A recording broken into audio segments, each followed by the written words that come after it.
oil spill down in the Gulf of Mexico. Joining me now from the White House is Admiral Thad Allen. He's Commandant of the Coast Guard. Admiral, thank you very much for joining us at this very difficult time. Who's in charge overall of the cleanup of the oil spill in the Gulf?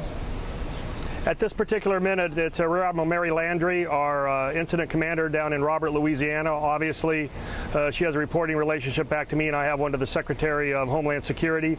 She's assisted in her job by what's called the National Response Team, which is a collection of federal agencies that assist and oversee when we're doing a federal response.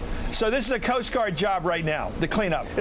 I would say it's a Coast Guard lead, Chris. By regulation, if it's a spill on water, we lead. If it's a spill inland, EPA leads. Do you have the equipment to go down 5,000 feet and cap this well? The Coast Guard does not know, Chris, and we share responsibility at both ends of that pipe. Minerals Management Service on the floor of the ocean, and Coast Guard has equities at the top, and we're all committed as far as recovering the oil.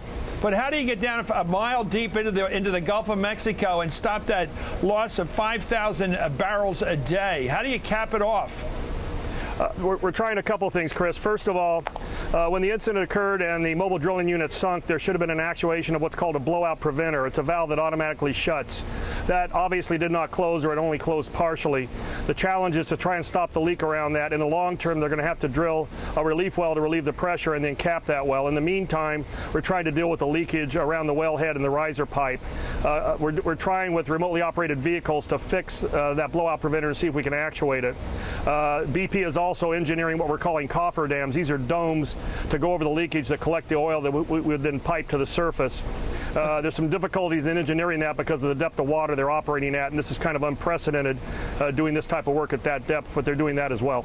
Well, let's take these in order. First of all, what are the odds of having equipment that's able to fix that blowout preventer right now? Is it really feasible that you could fix that and stop the leak? Well, the remotely operated vehicles, and I've watched the video on this, Chris, are very, very skilled and very precise. They can pick up very small screwdrivers and things like that, and they're looking for hydraulic leaks and trying to fix the system to see if they can't actuate it, because that's the best possible scenario. They've been trying for several days, and what is frustrating for all of us is they have not been able to actuate the blowout preventer. Okay. While they're doing that, we're also putting the coffer dams in place, which is taking a while to allow us to be able to collect the oil and pipe it to the surface. But the engineering associated with putting the valves on and putting those things down to 5,000 feet has never been done before. So you're operating in 3 different channels. First of all, you're hoping that you can fix the blowout preventer. That would be ideal. And number 2, you're trying to redirect the oil that's coming out of the well to the surface where it can be collected. And let me ask you about this long-term challenge of digging a new hole, a new wellhead. That takes 2 months. Has that clock started? It has, and they're moving the mobile drilling units into place. We're doing one other thing, Chris, and this is going to be a prototype or a test that was approved by the interagency team today. We've used dispersants on the surface, and they've been very, very effective in dispersing the oil where we've been able to get to it. We're going to try a test in the next day or so where we're going to actually put dispersants through a pipe down to the source of the leak and see if we can apply dispersants at the point of discharge and try and disperse the oil before it ever gets to the surface. This has never been done before, at least at this depth, but we're trying everything possible, and these are ideas that have come up through collaboration with BP and their industry partners, and we've concurred with. What would be the advantage to the environment of dispersing the oil? Well, it's a little bit of a trade-off, and one thing we're going to have to do, we're going to have to test it and see what the impacts are. Dispersing the oil disperses it into smaller droplets, and it makes it easier for it to biodegrade. But we have to understand the interaction of the dispersants in the water column, so we're going to do a test first and try and assess the impact. If we feel that the trade-off is worth it to remove the oil at the source versus the impact of the dispersants on the water column, then it will make sense to continue it on a larger scale. What's your sense now looking at the idea of offshore drilling? Is it too dangerous to do it? Is it something we have to do it, but it has more calamity attached to it than we thought? Or where are you at on this? Well, Chris, personally, my responsibility is 2 things. One is obviously the response, and then the investigation into the performance of the mobile drilling unit, along with Minerals Management Service investigation of their portion, which is on the seabed. Ultimate decisions about where we go and search for energy, frankly, is above my pay grade, and we're pretty much focused on the response here. Okay, well, good luck with this. It's a great national effort. We're all behind you. Thank you, Admiral Thad Allen, Commandant of the Coast Guard. Thank you, sir. Thanks, Chris. Kate Sheppard is the environmental reporter for Mother Jones Magazine. Kate, thank you for joining us. We just heard the Admiral, the head of the Coast Guard, go through the 4 options they're pursuing. None of them sound like they're going to work quickly. What's your sense, the idea of dispersing the oil, the idea of putting it in these sort of domes and collecting it as it comes up, the idea of fixing the blowout preventer, the idea of digging a new hole, which could take 2 months? It seems like we didn't have a backup for offshore drilling disasters like this. Your thoughts? Well, I mean, the problem here is that the plan is it's under the control of BP, and BP, which was operating this rig, didn't actually plan for anything nearly this bad. This is way worse than their worst case scenarios. So they didn't even have a plan in place that could actually adequately address something of this scale. Nor did without that plan, then the Coast Guard and all of these government agencies that are now responding, they weren't even able to adequately prepare either, because they didn't know how bad it could be. You know, years ago, back in the 70s, I did an investigative piece for the Washington Post about the oil industry, and I discovered there's no real federal regulation on safety. That there was like one person in Washington, one person responsible for 125,000 miles of oil going through the United States in pipes. Is it that unregulated in the offshore situation?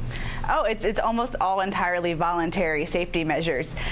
In this case in particular, in 2003, when Minerals Management Services actually tried to put in place some mandatory rules that would have required some additional safety valves and shutoff switches and precautions that might have stopped something like this, it was the oil industry, including BP, that pushed back. So they have systematically, fought back against any kind of mandatory regulation, and that's why we have a system here that really doesn't adequately protect against these kind of accidents. So everybody has a beef with big government. So the oil industry says hands off as they make money. The best money in the world, I guess, is in the oil and energy business. And they say hands off. And then the minute something goes wrong, they turn it over to this good guy, this admiral, head of the Coast Guard, and it's somehow his job. And he says, I thought he put it beautifully. I said, do you think this is worth the risk, given the fact they don't have backup plans for safety? He said, well, it's above my pay grade. Wasn't that the problem? The people whose pay grade it is, which is through the universe, through the ceiling in terms of money they make, they're not taking it seriously. Whereas this poor guy has to go in there and try to deal with the mess now. Oh, you're absolutely right. I mean, the federal regulators, Congress, they've basically let the oil industry run roughshod over any kind of regulation. And not only that, not only are they not regulating them adequately, we've, in the last few months given them even more leeway. We had the Obama administration just a month ago announcing even more areas would be open to offshore drilling. We have Congress considering right now how they might actually expand offshore drilling even more. So we're not regulating, and we're giving them even more almost by the day here in Washington. Well, there are some pigs in our country, and that's the word I use particularly to the people that don't care about the environment. They just want money and they're greedy about it. But most Americans watching this show, I can tell you, care about our environment. It seems to me this is a teaching lesson, and worse, for how man can destroy his own habitat. Now, we're looking at the maps now, Kate. We're showing it on the air now, the area covered. What's the worst that can happen? And deaths of unlimited amount of wildlife, destruction of shorelands, perhaps long term. What's your estimate of the cost here? Oh, well, I mean, I think we have no idea what the price cost could be. I mean, BP says they're spending $6 million a day already, but the environmental cost they have it. They can afford it. Well, we have no idea what the environmental cost will be. I mean, along the coast there are 2 very sensitive wildlife refuges along the shore.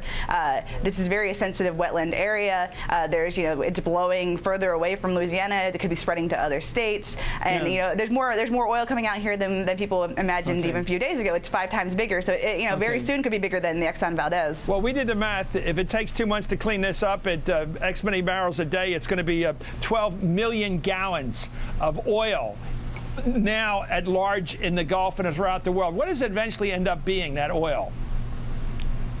What will it end up being? Yeah, where does it go? The 12 million gallons of oil that's now going into the Gulf over the next 2 months. Where's it going to end up? In globules down in the floor of the Gulf, or where's it end up? Does it stay on the surface? Some of it's going to end up in globules. Some of it's going to end up on the shore. I mean, that's the real concern, is that it's going to end up on the shore and damage these wetlands and destroy coastal industries. Fishing is big in that area.